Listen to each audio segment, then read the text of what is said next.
اللہ تعالیٰ کی رحمت نہیں گزری، کہیے الحمدللہ۔ یہ رمضان کا مہینہ گزرا ہے، میرے رب کی رحمت ہمیشہ سے ہے، ہمیشہ رہے گی، کہیے الحمدللہ۔ میرے رب کا فضل ہمیشہ سے ہے، ہمیشہ رہے گا۔ میرا رب غفور رحیم ہمیشہ سے ہے، ہمیشہ رہے گا، کہیے الحمدللہ۔ رمضان کا مہینہ گزرا ہے، رب تعالیٰ کی رحمت آج بھی ہے اور ہمیشہ رہے گی، اور اسی رحمت کے سہارے ایمان والا جیتا ہے۔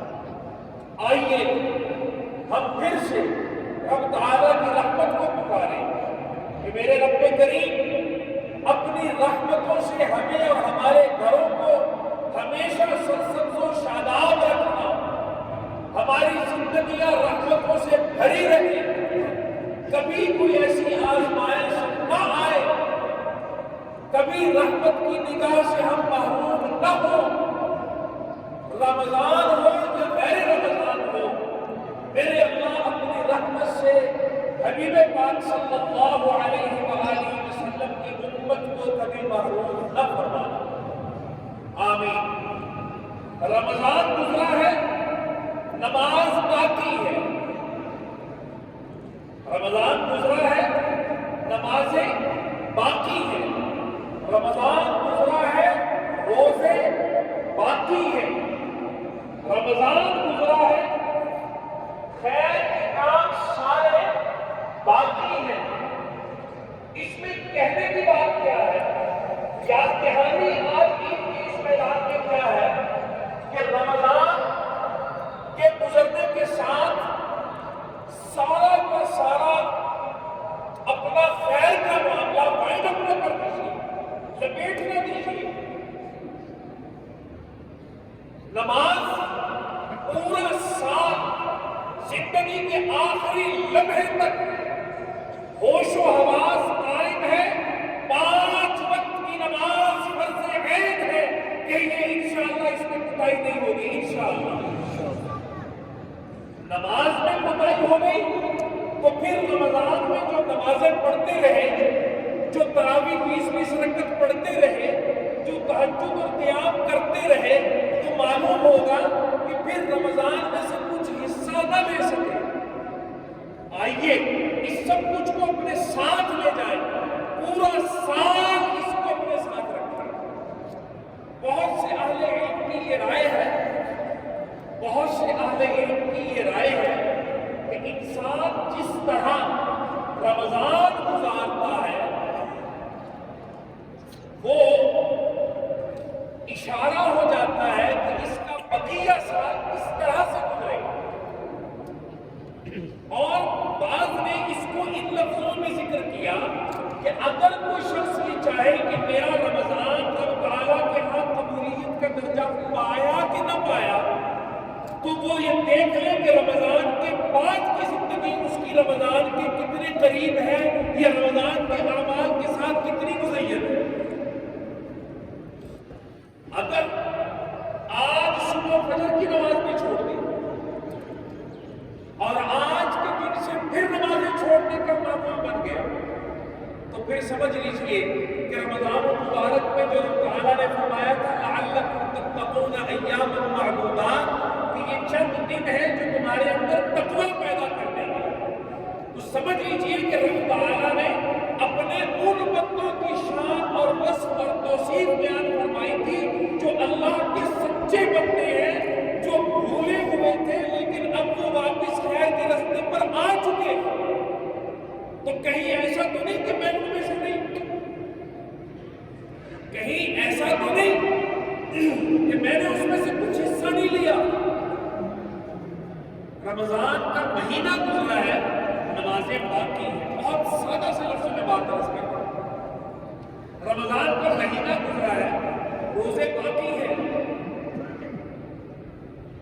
حبیب پاک صلی اللہ علیہ وآلہ وسلم کی سنت ہے منڈے اینڈ تھرسڈے، سوموار اور جمعرات کا مستقل روزہ رکھنا، کہیے انشاءاللہ۔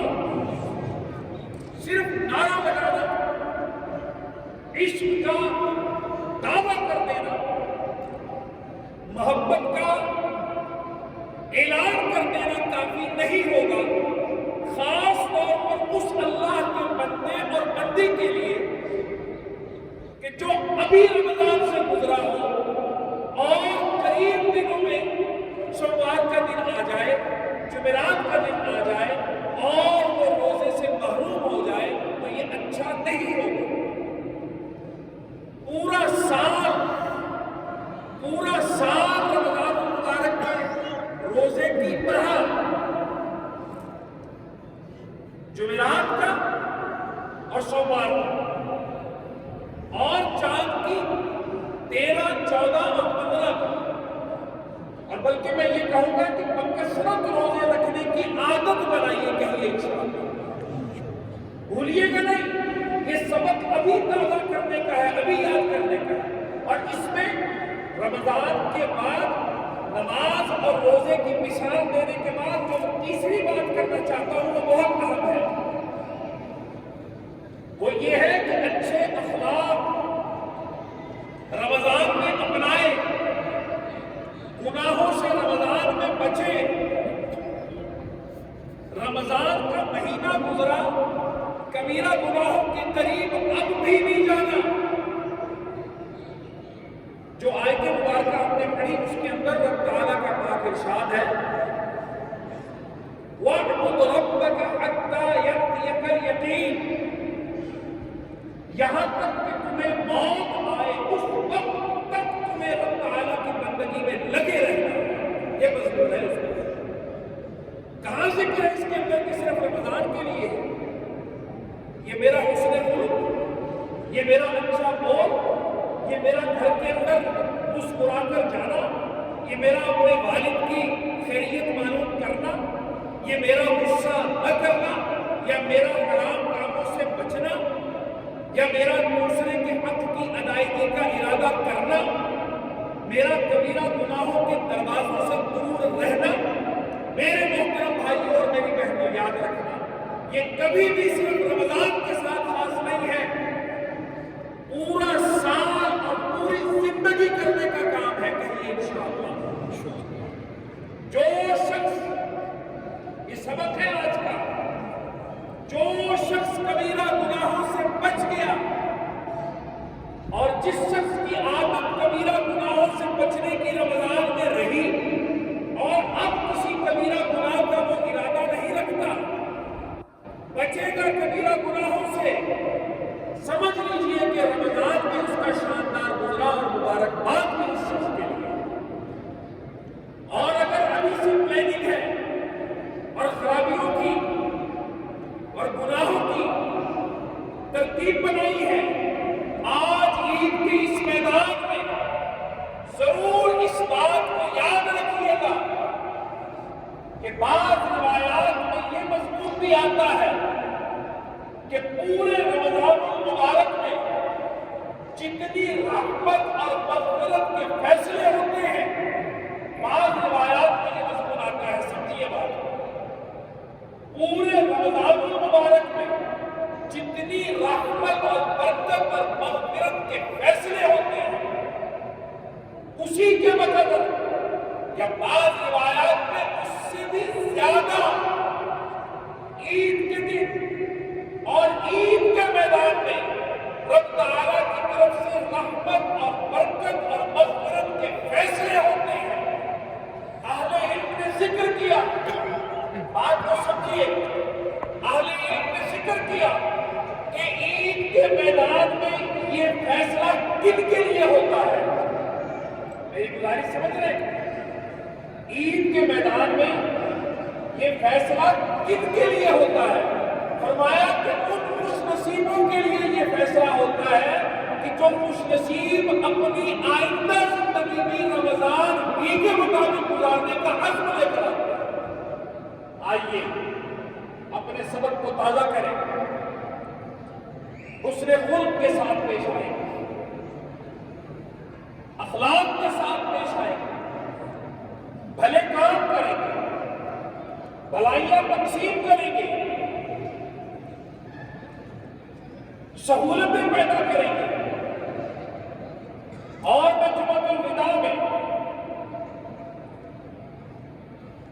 الوداع کے موقع پر کسی حد تک تفصیل سے یہ بات عرض کر چکا ہوں کہ یاد رکھنا میرے بھائیوں،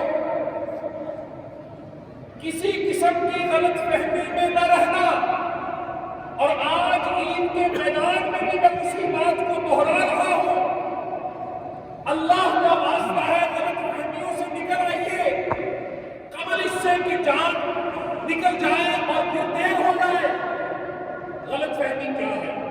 غلط فہمی یہ ہے کہ ہم بڑے اجتماع میں یا بڑے مجمع میں یا کسی شب قدر یا کسی ایسے موقع پر دعا میں، اجتماعی دعاؤں میں شریک ہو جاتے ہیں اور آمین کے ساتھ آمین کہتے ہیں، اور بسا اوقات ایک ماحول بن جاتا ہے دعا کا، اور ہم سمجھتے ہیں کہ جو کسی کیا ساروں کا سارا صاف ہو گیا، جو جتنے میں حقوق ہے ان کی ادائیگی کا کوئی خیال اور کوئی فکر نہیں ہے، اور پھر اٹھ کر نئے سرے سے غلطیوں والی زندگی شروع کرتے ہیں۔ اس غلط فہمی سے نکلیے۔ دعائیں بھی قبول اسی شخص کی ہوتی ہے جو اللہ کا بندہ بن کے جیے، جو اگلی زندگی بھلی گزارنے کا عزم اور ارادہ رکھتا ہو۔ کبیرہ گناہ کرنے والا، کبیرہ گناہ کے مرتکب اللہ کی رحمتوں سے محروم رہ جاتا ہے۔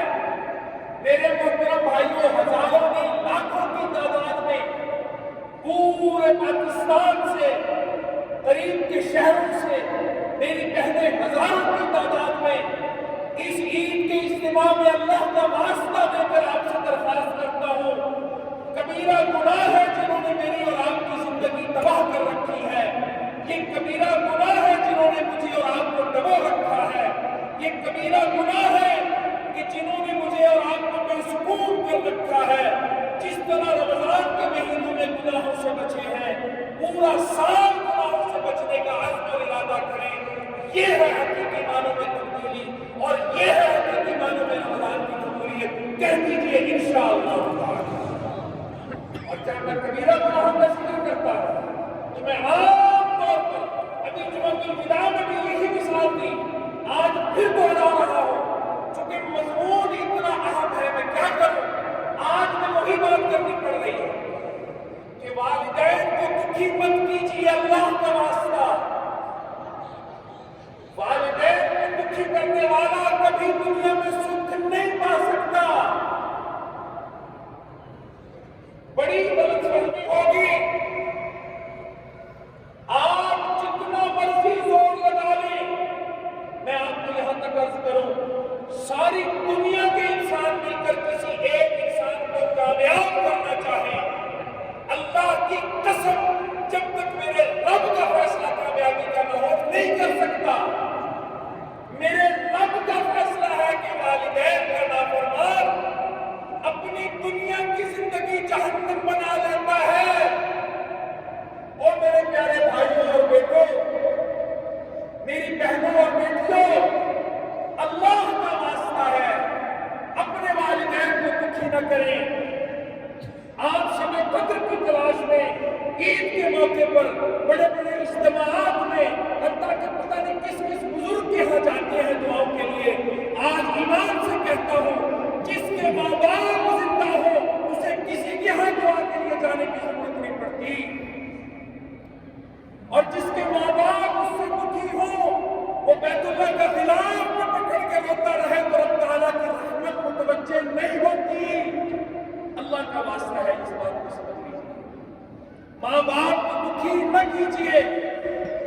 اور اسی طرح جب کبیرہ گناہوں کا ذکر آتا ہے تو یہ تو ہم سمجھتے ہیں کہ سود حرام ہے، یہ تو سمجھتے ہیں کہ زنا حرام ہے، یہ تو سمجھتے ہیں کہ شراب حرام ہے۔ کیا ہم یہ نہیں سمجھتے کہ ٹیکس چوری بھی حرام ہے؟ کیا ہم نہیں سمجھتے بجلی کی چوری بھی حرام ہے، گیس کی چوری بھی حرام ہے، دوسرے کے مال میں سے مال کھانا بھی حرام ہے، بہن کا حق کھانا بھی حرام ہے، اجتماعی مال میں سے مال لینا، اجتماعی